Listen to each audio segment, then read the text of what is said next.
works. Awesome. Amazing, amazing, super, fabulous.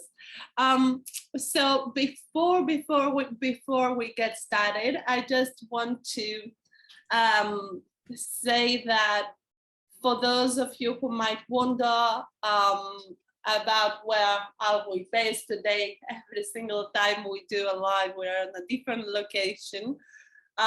So today we broadcast here from Soho Works here in London, the 180 Strand. And the weather in London is quite cloudy today. What about you, Raf? Where are you based and how does the weather look like? Same thing. I'm based in Nottingham, quite cloudy and rainy. So yeah, same thing. Amazing, amazing, super. So I know we have some people who entered the room. I'm going to let you in, of course.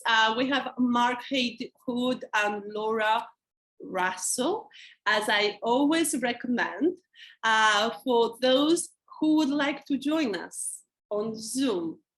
You can definitely be with your cameras on or off. It's completely up to you. You choose what's the way you feel more comfortable, more like it's more convenient for you guys. And of course, you can definitely, I know you are muted. As soon as you enter this room, you get muted. But if you would like to participate in the conversation, and especially at the end, if you have some questions, suggestions, ideas to discuss here with Raf, we are, more than happy to have you joining, isn't it, Raf? Yeah. Amazing. Please do, please. Amazing, beautiful. So for those of you who just joined, if you would like to write down in the comments where are you based and how the weather looks like, where are you based at the moment, that would be great. Here, as I said, it's very cloudy today. It's a proper kind of London kind of weather. And also for those of you who are watching on Instagram and Facebook, or the participants who will see a little bit later, maybe the replay, feel free to reach out to connect with us on our social media. You can find us in Urban, cloudy in Oakham. Beautiful. I'm glad to hear that we have the same weather. We are on the same kind of vibes. And what about, so we have Birmingham, lots of rain clouds. Oh my God. Yeah, proper UK weather, I would say. So just to introduce myself, for those of you who don't know me, my name is Alexandra Kafka. I'm the founder of Urban Yoga Lab. And I'm very, very much excited today to have this interview with Raf Baron, who is one of the most amazing experts we have the opportunity to work with here in Urban Yoga Lab, but also in Oxygen, our digital well-being studio. So just to say a few words about Raf Baron in case you don't know him. He's a former professional athlete who became a feedback coach and a podcast co-host. In 2018, has decided to use his experience as an athlete and manager to help business leaders worldwide to improve their feedback mindset and skills. So Raf believes that modern high-performing teams need a different type of feedback culture to thrive, and a culture that resembles sporting teams. So for Raf, it's very important to part of giving feedback in a constructive way and an effective way is to being delivered in real time and being focused on growing both skills and mindset, which is great. He is also the host of the Coaching Leaders podcast. I personally love this podcast and I recommend to all our viewers. You are doing such a great job on this podcast, where Raf is talking about some of the brightest, and it's true, he is talking with some of the brightest and coolest people on the planet to learn more about mindset, behaviors, performance. as I see more and more of you joining on Facebook, Instagram, I just want to highlight that our today topic will be all about feedback, do's and don'ts about giving feedback, especially at workplace, but not only. So about Raf, I want to mention that he is coming from this world of sports psychology and neuroscience, which is one of the topics, especially in neuroscience, that I'm so much passionate about. He blends this kind of knowledge with his experience and his passion to deliver highly engaging feedback workshops. So if you would like to find out about his workshops, we're going to share at the end a link here at the comments, so you can definitely book one of those workshops. We highly recommend those. His goal is to help managers and employees to form a relationship that modern coaches have with athletes. In Urban Yoga Lab, we believe that elite sports psychology can actually improve the performance of modern employees, but also can help them to be happier, to live more sustainable lives. And that's why when initially we had a first kind of conversation with Raf, I felt we are both on the same page. And we have the same kind of values when it comes to sustainable performance. So today will be about everything about feedback mindset. How do we share positive or negative feedback, when and how? So I'm so much excited.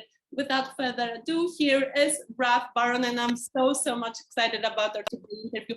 Thank you so much for accepting my invitation, Raf. And it's such a pleasure. Thank you. Really. Thank you for having me. I'm super excited to have this conversation because we had a brief chats in the past, and I truly resonate with what you're doing and the direction that you're taking with emotional well-being and wellness in the workplace. And believe it or not, within the feedback, I do exactly the same thing. Just my angle is to improve employees, not only performance, but well-being and happiness through feedback as a tool, as a way to go. So I'm really excited, and thank you for having me.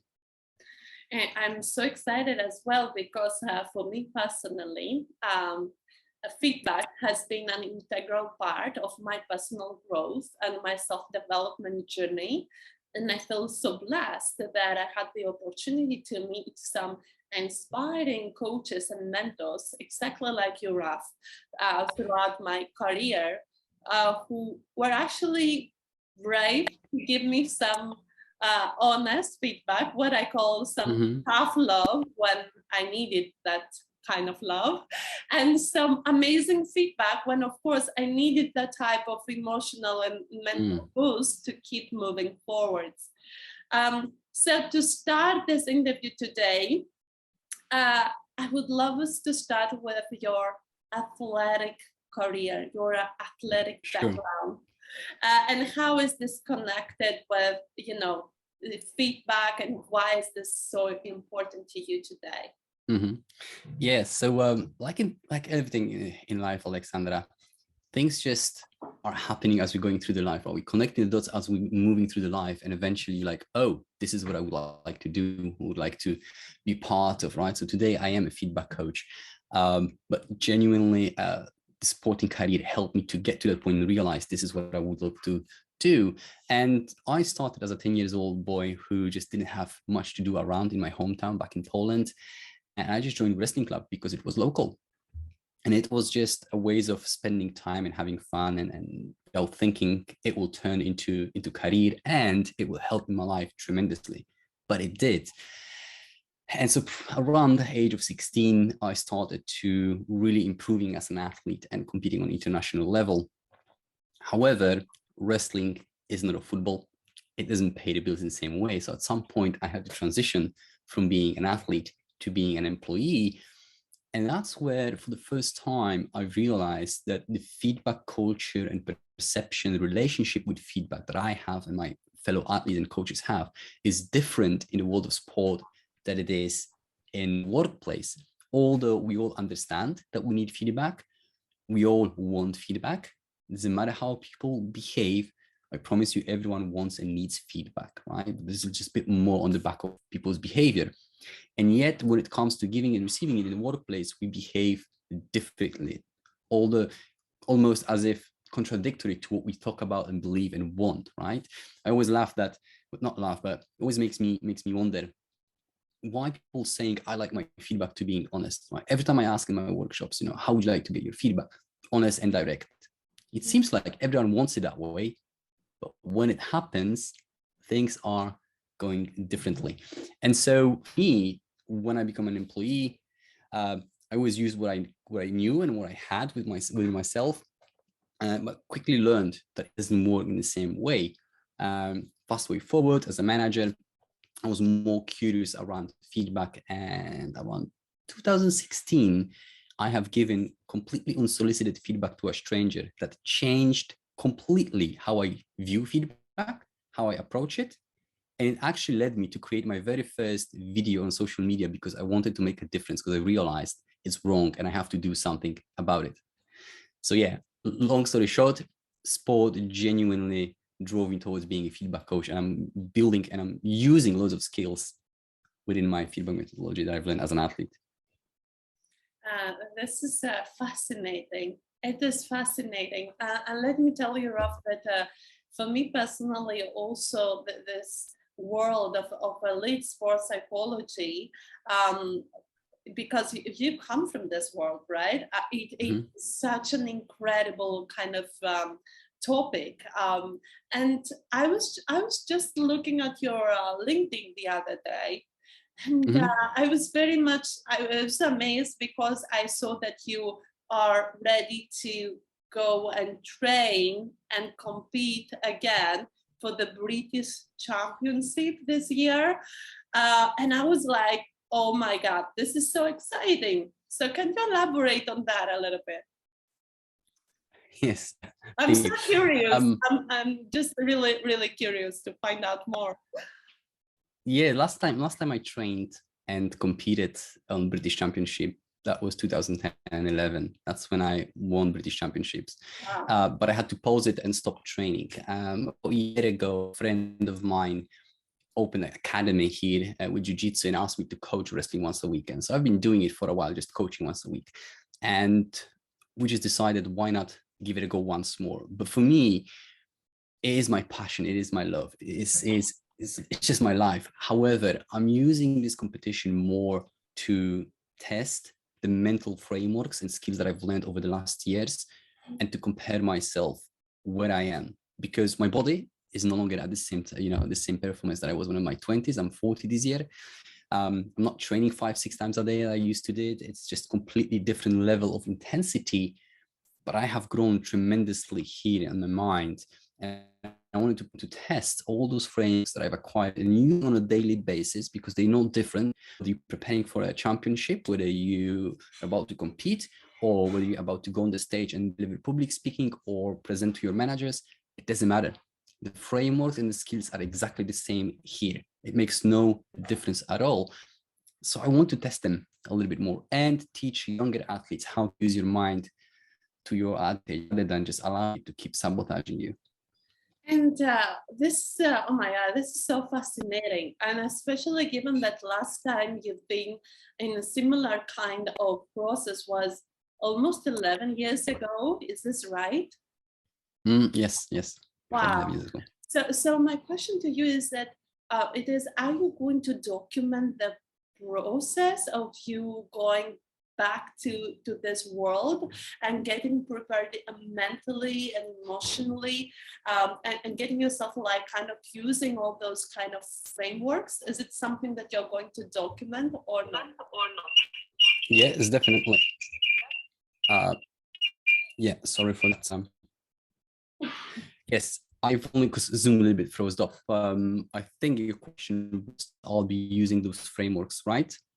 If you're going to document the process of you preparing mentally and emotionally for the British Championship, and if yes, how are you going to do that?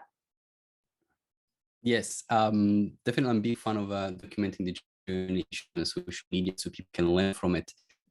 I'll tell you a small secret here. This also preparation is a part of my personal preparation to write my own book in the future. So I want to share with people, with everyone around, what I have learned as an athlete. Also, how can you improve your feedback mindset and skills? And part of that is, how can you deal with your inner critic?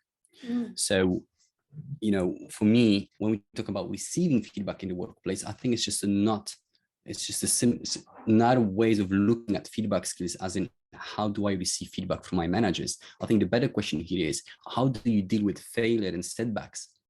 Because feedback doesn't have to come from your manager for you to not feel good about yourself or overreact. How many times a day we are sharing feedback with ourselves, right? How do we deal with self-negative feedback? How do we deal with our setbacks and failures? And for me, I'm continuously learning how to improve, how to frame and reframe my experiences to improve my well-being, to improve my mindset, right? Because the better I can deal with challenges and failures and setbacks, whether it comes from me criticizing myself, me telling myself that I'm not good enough to do something, or my manager telling me that I have to improve something, it doesn't really matter. It all is being contextualized in our mind and has real impact on how we feel, conduct ourselves, and what we do next, right? So I want to bring together all those tools that I have learned, and I'm continuously exploring through my podcast and learning, and share with people simple frameworks that will help them, that will help them perform a little bit better. So for me to go back and compete, I get to test some of those frameworks at the same time to see how they are coming across in a situation where I genuinely don't feel like I belong there anymore, because I don't train every single day like normal athletes do. And yet I don't want to feel like I'm inferior. I want to just use my mind, not my body, because my body won't be as quick and strong as it used to be. I know that already, but I want to see if I can take the advantage and gain the edge by using my mindset rather than just only relying on those physical skills. Incredible, fascinating stuff. And I love this idea, what you've said earlier, about the failure and those self-limited thoughts and beliefs, this habitual patterns. And my question to you is, because it's something we've heard a lot here in our Yoga Lab, interacting with HR leaders every single day, one of the kind of key questions they normally ask when it comes to feedback is, how do we give negative feedback? Is there any framework for that? Is there a right way to do it? And if yes, what's the right way? What's the right timing? And what's the right kind of steps to follow? Yeah. Sure. This is a really good question. And I'm going to challenge that initial questions. How do we give feedback? Because you're absolutely right. That's the question that everyone asks themselves, whether it's HR professional, managers, ourselves as well. And people asking me, Raf, how do I get better at giving feedback? That's a wrong question to ask and a wrong thing to focus at, actually. In fact, I would go as far as, the reason why we're having so much trouble with giving feedback is because we obsessively focus on how to give it to others. People tend to think that feedback, it's about being specific, it's about being factual, and if they want to get better at giving it, they have to share the observation and so on and so forth. But actually, it's about how you are being perceived in that moment. It's less about focusing that I have to be factual and I have to share all those circumstances with the person, and it's more about how you're being perceived. Now, that doesn't mean the facts are not important, but I'll guys demonstrate that to you and to everyone who listens right now, why it's so important, why perception is the king here. I want you guys to imagine yourself that you're gonna have a feedback. You're gonna receive a piece of feedback, very valuable, high quality feedback that will help you tremendously in your career, right? So think of your challenge, and that feedback is there for you to move past that challenge. That feedback will be shared by two different people. One that you like and you trust and you get along with, and the other person you don't trust and you don't get along with. Now, my question to you is, can you honestly promise me that you're going to engage with the same feedback delivered by those two different people in exact same way? That's a good question. I don't think it will be the same way. It won't be exactly the same way for sure. Yeah. If you like most people, then the answer is no, we wouldn't. Mm. And so, in other words, we are willing to sabotage our own growth and career and happiness and reject the feedback only because it comes from the person that we don't trust and don't get along with. And yet, feedback is subjective. It's being detailed. It's factual. There is nothing different about this feedback than what we've been told and taught how to give it, right? So you mentioned those frameworks. Which was the best framework? There is not a or the framework for it. It's more about actually understanding the relationship that I have with you have with failure, and I have it with failure. But more importantly, how you perceive my intention. That's the most important thing. If there's a one message that I want everyone to take away from today, is you have to be mindful how your intention is being perceived when you give feedback. And so when we answer that question, then all of a sudden we're looking at feedback from a lot more broader perspective. And that's why I work on feedback mindset, not skills. Because if I told you this is the framework that you have to use to give feedback better, yes, you may use it, but you won't sound authentic. You won't be always able to replicate in every circumstance, in every situation. I talk about feedback flexibility, not a particular framework, because everyone's different. Everyone likes feedback differently. Circumstances are different. So we have to understand a bit more about human nature and why we are so defensive about it, rather than here's the structure that I can give you. Because let's face it, you can have, if you had a mentor like manager in the past, that person can share the feedback in the most brutal way and unskilled way, and you still gonna take it and be appreciated for it. Why? Because you know that his or her intention is pure, and that the intention of the person is to help you. So you don't mind. And as a manager then, sorry to interrupt you, but as a manager, how do I make sure the employee is seeing me as having good intentions as I do? So how do I how do I make sure this is happening really? And my employees see me giving them feedback, but with good and positive and coming from a good place kind of intention. Right. Yeah, sure. So there are two almost areas, if you will, to focus on. One way we measure people's intention is how do we interact on a daily basis? All those small feedback interactions, conversations that you have on a daily basis, that sends a certain signal whether I can trust you or not. So the best way to build a good, healthy coaching relationship with someone else is to double down on positive feedback. And I would love to talk more about positive feedback in a moment, because that's one of the most underrated tools and one of the most powerful that you can use, period, right?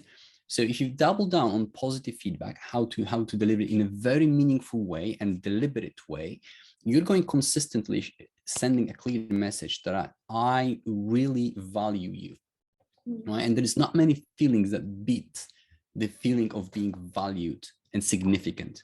And that's how you demonstrate to the person over and over. I see you, I hear you, I value you. Here's how I value you. It has to be done frequently and in a very meaningful way. Okay. So that's mostly how you focus on ways leading up to the conversations. And then we have what happens in the moment, right? That's when you also have to align your pure intention with the person. So the easiest way to violate that is to criticize people in front of everyone else.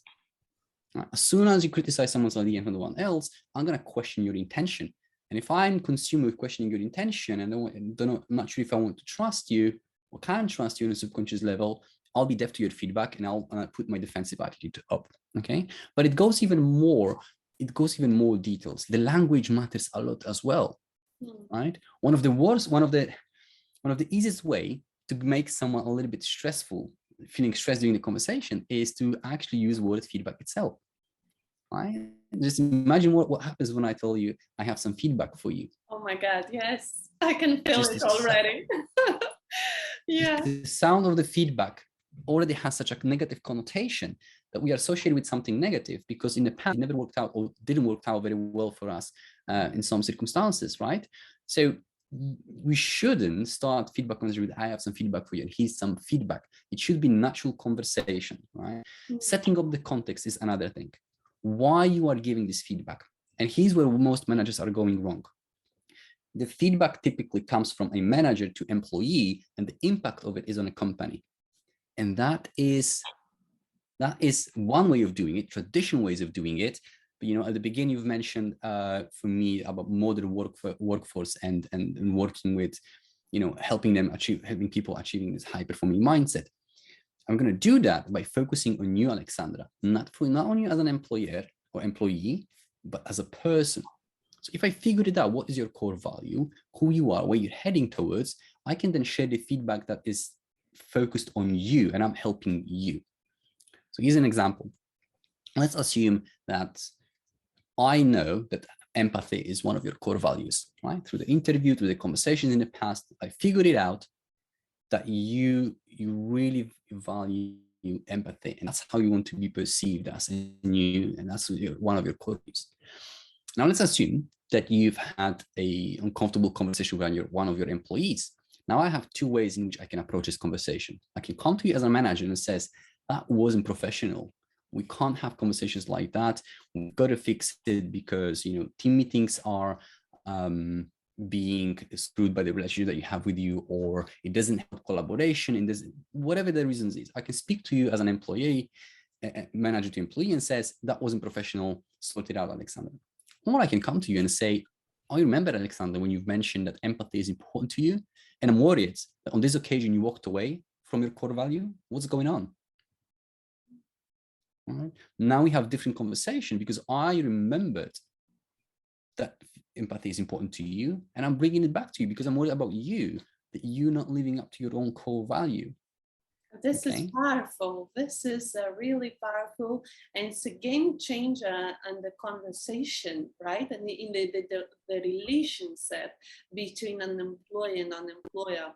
And by listening to you, sharing those ideas and thoughts, which are amazing, it made me actually realizing a little bit about why did you decide to shape the rest of your career helping managers. And would you like to tell us a little bit more about that? How do you actually help managers and the senior leaders to learn about this kind of approach and to learn how to be better leaders at the end of the day? Okay, so it's, as an athlete, I've got this inner need to grow every single day and just make the difference. And when I look at my career, what a feeling it is to have someone around you that can help you be the best version of yourself, right? It's just incredible. Unfortunately, I only work for one leader like that. Most of the managers wouldn't scale. That doesn't mean they're bad people. It just means they didn't have the support needed. Now, I've been fortunate to be an athlete and then I deliberately work on those skills. So for me, I just want to help people. The reflected glory shines the brightest. And so that's my mindset. I was always willing and wanted to help people. But a few years back, it was around 2016, I was in between jobs. And I worked as an Uber driver. And it was this particular place that I was visiting every single day. And there was this particularly good manager named Reagan in that workplace. She's amazing, incredible. I mean, just pure joy to watch how she works. Great leader with her people, really engaging. She would always move with a purpose, always work deliberately with a team, highly engaged. So I thought I have to let her know how amazing she is because she is amazing. And I've decided that waiting for her to go and go for cigarette would be the best time to do so, because I wanted to have a few minutes conversation with her. Now I realized how bizarre it might look like, because I'm a complete stranger walking up to this person, says, "Hey, I think you're amazing." So I figured out a few ways in which I can deliver the feedback and few reactions that she can, give me on the back of it. But I didn't anticipate the one that she actually responded with. What she responded with was holding back her tears, which confused me at first. And she said, "Raf, I'm 6 months into management and nobody yet told me what I'm good at. And my background is hospitality as a manager. So when I see someone great at his or her work, you can spot it immediately. Just like you in your PR career, if you see someone who's got potential is incredibly good at, you just see it, you know it. So I literally let her know. And that day I realized that we're looking at feedback from wrong angle, Alexandra. We typically talk about feedback about a tool to improve performance. And sure, that is true. But on that day, I realized that when we're withholding feedback from people, we also manipulate not only with their growth and career and performance, but we manipulate people's happiness and emotional well-being. Think about it for a second. You're going back home, you know you want to change the world. We all remember our first promotion, and if you are the manager, you remember the moment when you were promoted to be a manager. And I'm safely betting here, one of your promises was, I don't want to be the manager that I had in the past. I want to be different as a person. 100%. So you start 100%. Exactly. Yeah. Exactly. I think we've all been through it, right? And so you're working so hard to make sure it happens, but nobody tells you whether you're going the right direction. So what happens next? You start questioning yourself. You start questioning your own value, your quality. And how does it translate? We don't ask ourselves, are we a good manager? The question really is, am I a good person? Am I the right person? Think about the impact that it has on an employee. And so then I realized that feedback has huge influence over it. So when I have conversations around feedback with people, I talk about well-being. In fact, the number one goal for me as a feedback coach is to make feedback less stressful. Because if we get that done, we're all going to have a lot more feedback conversation in the workplace and grow. That's the most important thing. How can I make it less stressful for people? Wow. And from there, your mindsets, your behavior, everything changes. Wow, that's amazing. So insightful, as Laura said here in the comments.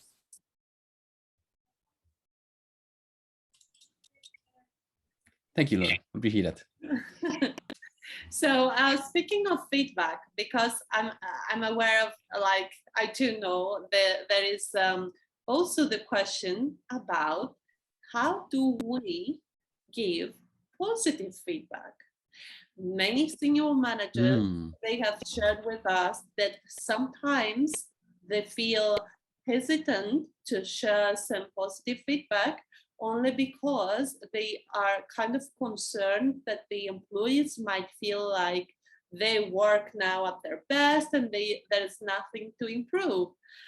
So what would you respond to that, Raf? Wow, you just open a Pandora box, because that's the topic that is just so incredible to have a conversation around, Alexandra.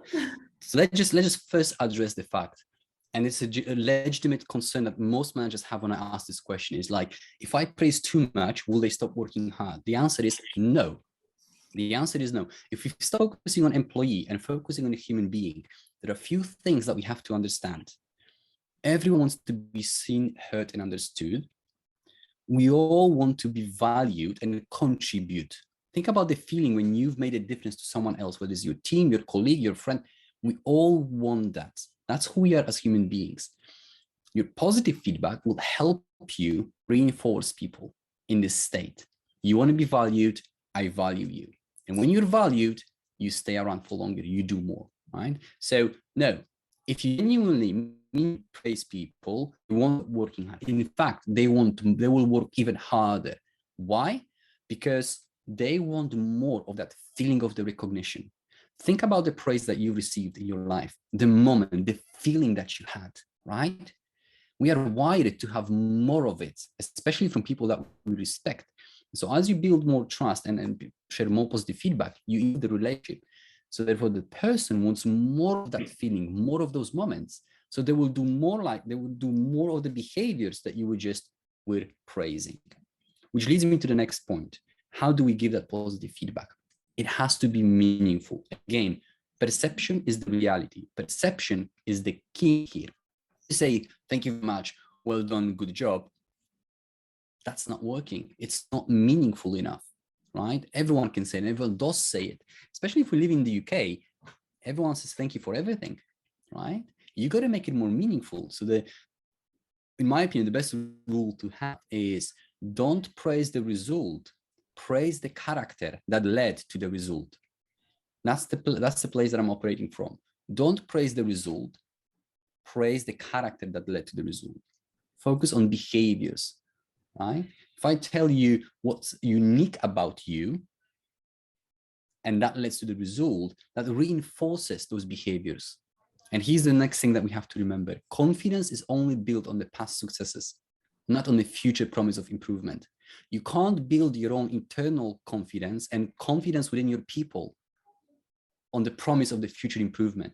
It will be only built in a face of evidence of the past successes.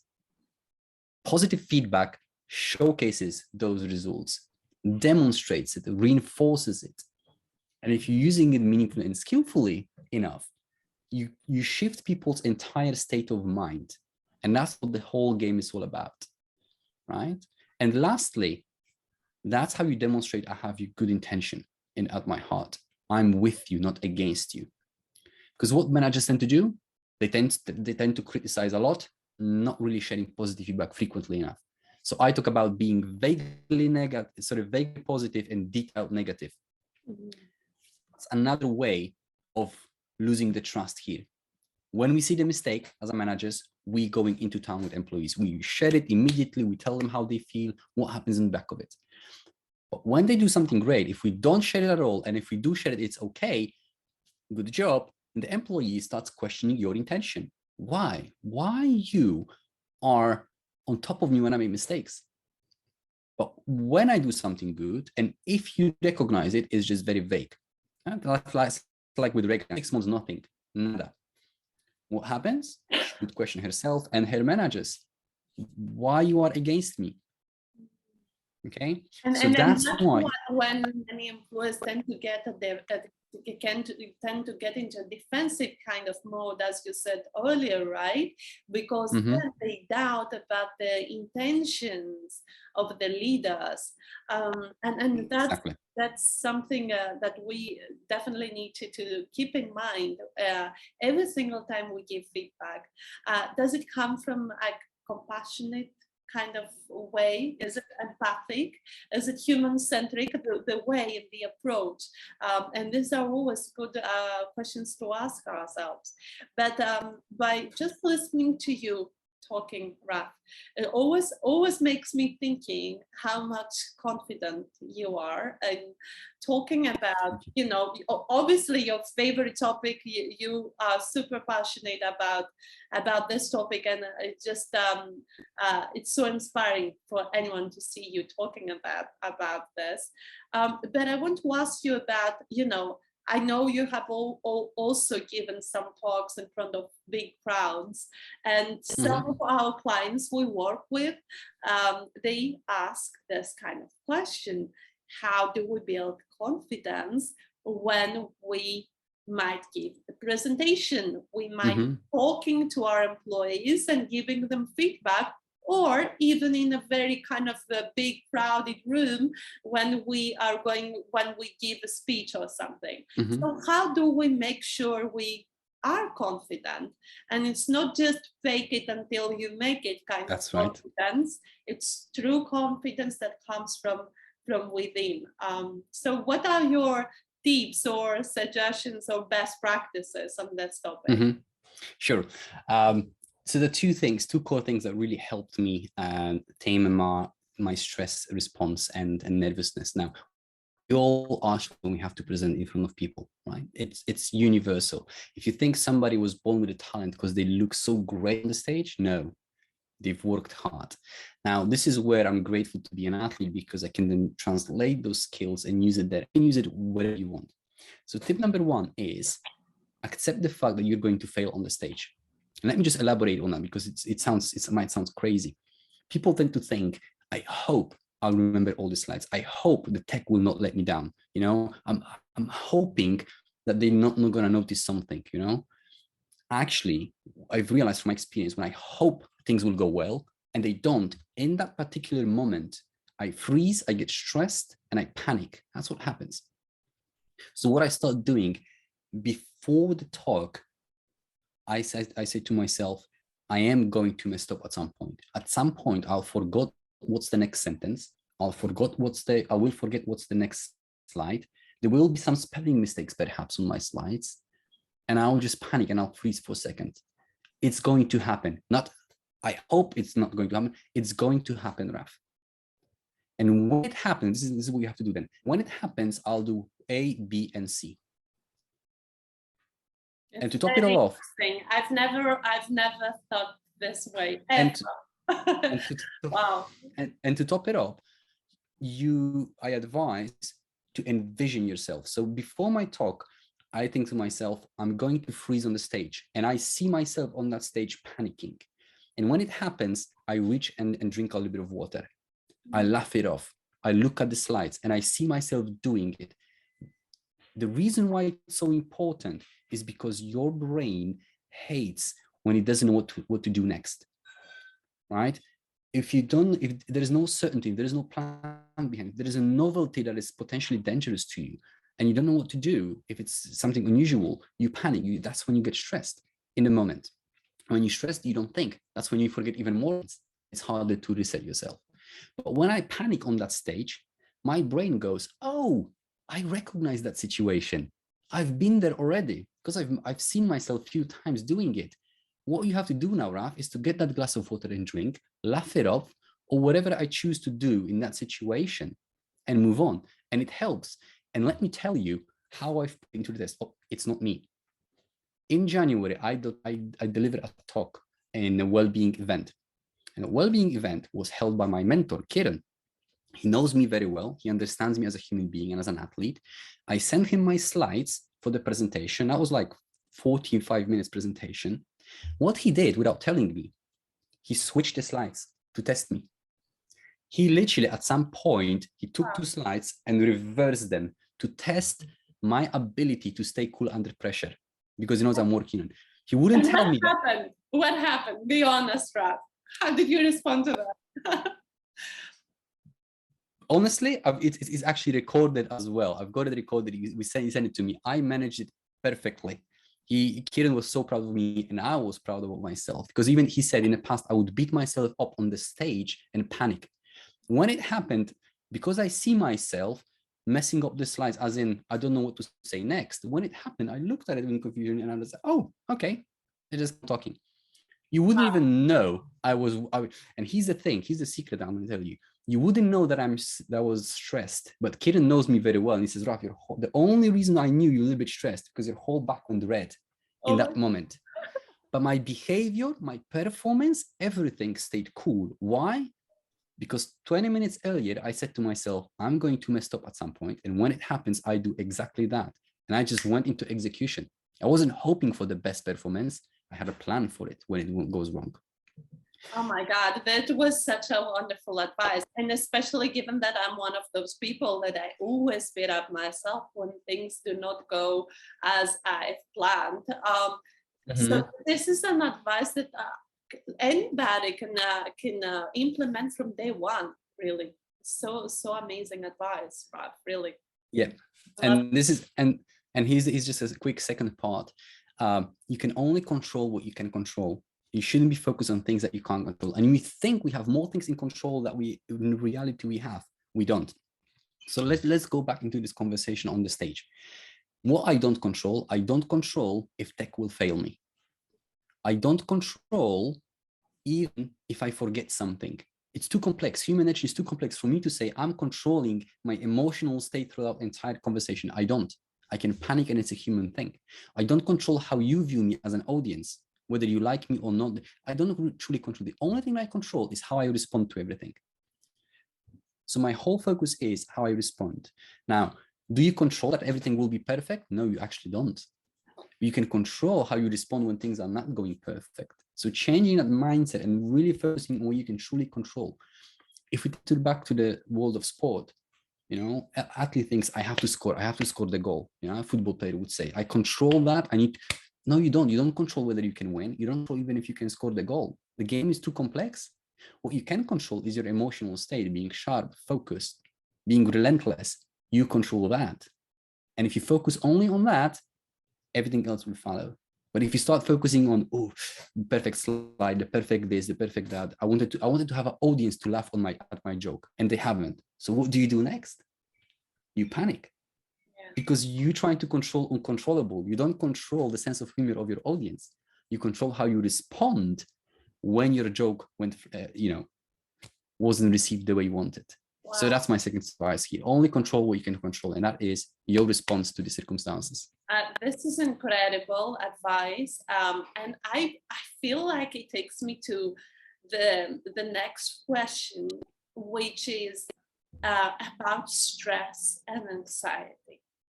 Mm-hmm. Now, it is because of pandemic. It is because of working remotely becomes the new norm. It might be because of the inflation in the market. It might be because of various reasons. Mm-hmm. There's so much uncertainty, right, nowadays. And this is why, this is how we see more and more employees actually come back to our coaches after our webinar or our workshop, and they ask for advice how to manage stress and anxiety. And I want to ask you this question from this elite sports psychology world: how an amazing athlete as yourself actually has learned how to hack the stress system and how to manage to be calm mm-hmm. in really kind of challenging times, right? Yeah. Yes. Okay. The talk that I just mentioned to you that I delivered in January, the topic was how to silence your inner critic, and the core of the message was my realization, what I want to pass to my kids. So a few years back, I thought to myself, if tomorrow I am no more, like literally bad luck, that's it. I'm not here to support my kids. What's the one thing I wish I pass on to them? So if they practice well enough, it will set them for life. And I had different conversations with myself and different ideas what that would be, emotional intelligence and being, more empathetic, being kind, super important. But then I look back at my whole career thinking, what's the one thing, what's the one theme that keeps me going? And is this, Alexa, the ability to frame and reframe our experiences.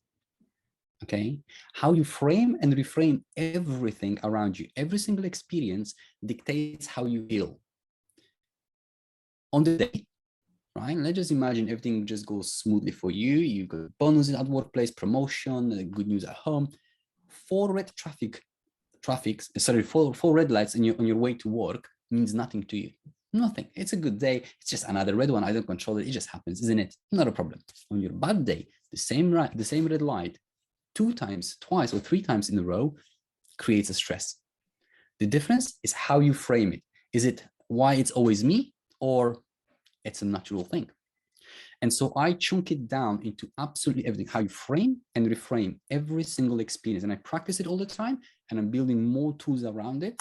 So then when whatever happens, I frame it in a way that doesn't trigger my stress response. Unfortunately, by default, we tend to frame things with that negative light. I have some feedback for you. How do you frame it? Your initial instinct?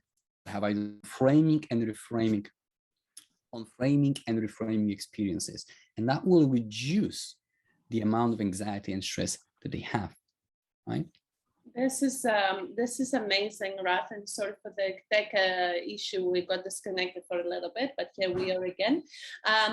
What I loved really so much what you shared about the thing that you wanted to give something transferable, like a toolkit to your kids. Mm-hmm. I totally agree with you that one of the most important things to teach ourselves and to give back to society, to people we love, is actually some day-to-day kind of tools that can help them bring body, mind in balance and being, just live in a sustainable way. Simple tools, but those kind of simple tools that we do not have access to for some weird reason. That's why I believe we need more and more coaches like you, Raf, to give us some of their intelligence and knowledge and insights. It's so much needed.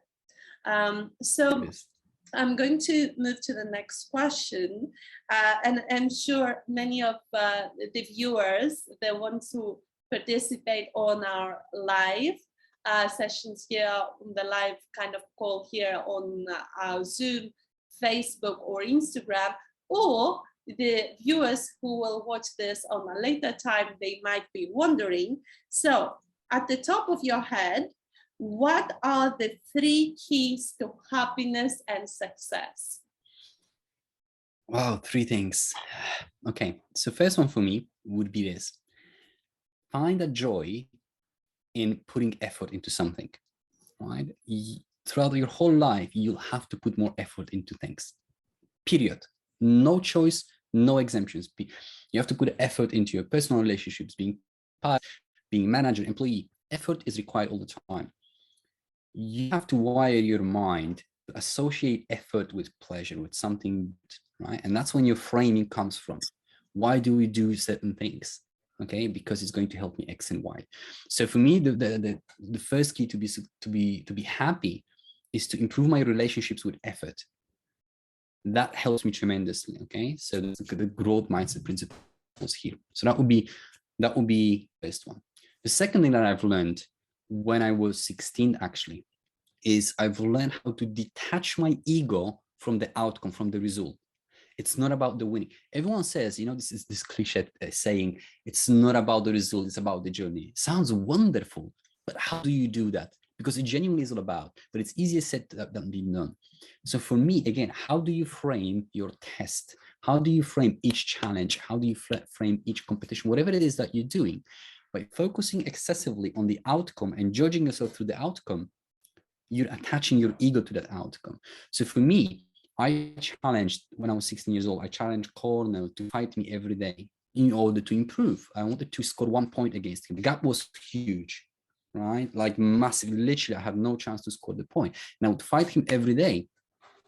And through that process, I realized I enjoy the process of learning. Even I'm losing every single day. Literally, he just wrecked me apart every single day. But I realized I'm learning and I'm growing. So what he taught me is, when you detach your ego from the result, you're focusing then on learning. So if we look at this interview, perhaps you had your own ideal version of how this interview will go. You've seen yourself asking those questions, and perhaps you've envisioned the answers and the flow of it, because we all do. We're going for the presentation, and there is this ideal version of us delivering it. And then we measure ourselves against this ideal version that we had in our mind, the outcome. Hardly ever it happens, right? That's when the stress comes in. Detach that ego from the result and ask yourself, what I learned about myself throughout? What was different about it, right? Just focus on that journey. So that would be the second part here. And the third one for me would be, I already mentioned about it. Reflected glory shines the brightest. Right? Focus on giving more than you take. If you can help someone else improve one thing at a time, it feels great. It's a tremendous feeling. And that's how we move forward as a society. That's how we move forward as a team, as individuals, because actually giving feels great. So for me, it's about helping someone else get better. If I see it works and they are living happier and more successful life on the back of it, that makes my day. And guess what? I want more of it. So I'm going to help another person. And guess what? If that person felt the experience of being helped and developed, they want to reciprocate and do the same thing to others. You know, so focus on helping others. Give more than you actually take. Wow, that's another kind of powerful invitation, I would say, to every single one of us to share the gifts with being blessed, and to be able to give back unconditionally. This is so wonderful. So before we end our interview for today, Raf, I want to ask about what is your favorite quote, if you have any, that you live by. What is your kind of favorite one? There's one that I live by and one that I'm trying to live by, which is hard, but I'm gonna make it. I'm enjoying the process of getting better at it. So the one that I'm working on heavily now is a quote from Kobe Bryant, and he says very simply, "I do not negotiate with myself." All right, we're setting ourselves a goal, we're setting ourselves a challenge. We come back to this ideal version of our day. Tomorrow I'm gonna wake up, I'm gonna do this, no mobile phone as soon as I wake up, no Instagram, no TikTok, right? And then we fall apart. I found this particular sentence really helping me a lot with, I do not negotiate with myself. So if I set something to do, I'm gonna do it. Hands up, I'm struggling heavily. I'm not a type of person who can work very well at home on my own. I'm a type of person who learns through being around people. So I'm struggling actually a lot because I'm here in my room most of the time if I don't deliver workshops, right? So I practice, I don't negotiate myself. But one that I live by every day is this: it's not my fault, but it's my responsibility. It's not my fault what just happened, but it's my responsibility to respond to it in the right way. We don't control what's happening around us all the time. Just life is just far too complex. I don't control that the guy decided to just honk on me because I've made a mistake on the road. I don't control it. You know, he's also under the pressure, but it's my choice how I respond to it. I don't control that the internet cut off during the interview, but it's my responsibility to stay composed. I don't control that Kieran switched the slides on the stage for me. I have no control over it, but I choose to respond to it, or at least work towards to be able to respond in a certain way. Because again, it's not that simple as I choose to respond calmly. No. We have to work on it. But it starts from assuming that responsibility. So if somebody tells you, how many times we're saying, I haven't done it because he didn't do this. I haven't done it because Alexandra, I've responded this way because she accused me. So what that she accused you? That's on her. How do you do with it? It's a separate conversation. We need to separate what he or she did to me and how I responded. As long as we blend it, our default state would be to put it that responsibility elsewhere. So it's not my fault, but it's my responsibility. That's my responsibility. I love that. I love it. Raf, honestly, I had such an amazing time with you. I don't even realize how 1 hour passed by already.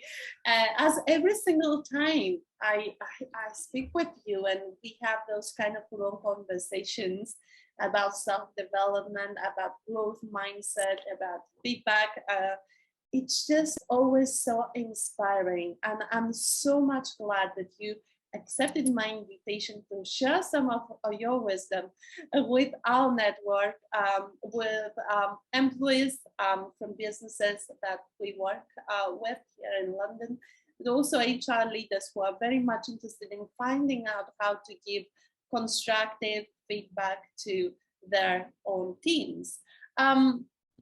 Before we end and before I let you share whatever it's at the end, I just want to say that for those of you who are watching right now, Raf is going to deliver some of his amazing workshops on our Oxygen digital well-being platform. So in case that you would like to find out more about his amazing work, please feel free to reach out. You can always connect with me personally via my social media platforms, or you can send us an email. You can find all our contact details on urbanyogalab.com. We're going to include all those links in the comments below on all different platforms that we're now broadcasting. And also we're going to include the links that Raf would like to share with you all. And Raf, before we end for today, is there anything else that you would like to share?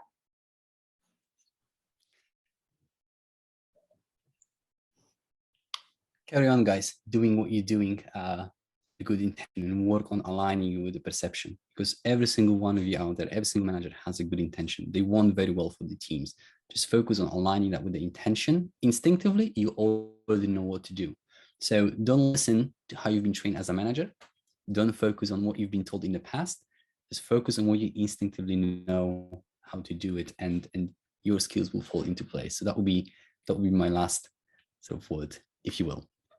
Wow, fascinating. And I'm so excited that we had this opportunity to just have this online conversation with you, Raf, today. It's not only because I admire you so much, I appreciate your work so much, but it's also because I believe that what you do, it really matters and it makes such a big impact. So thank you so much for being here today. Thank you to all the participants who've been participated on Zoom, on our Facebook, on Instagram, but also all of those who are going to receive this replay later on, all those who are going to watch it on YouTube. Also, parts of this interview you are going to see now on our social media from time to time. We're going to make sure we're going to spread the message. And yes, we're disconnected from Instagram, tech issues. But yeah, thank you all for being so much for today.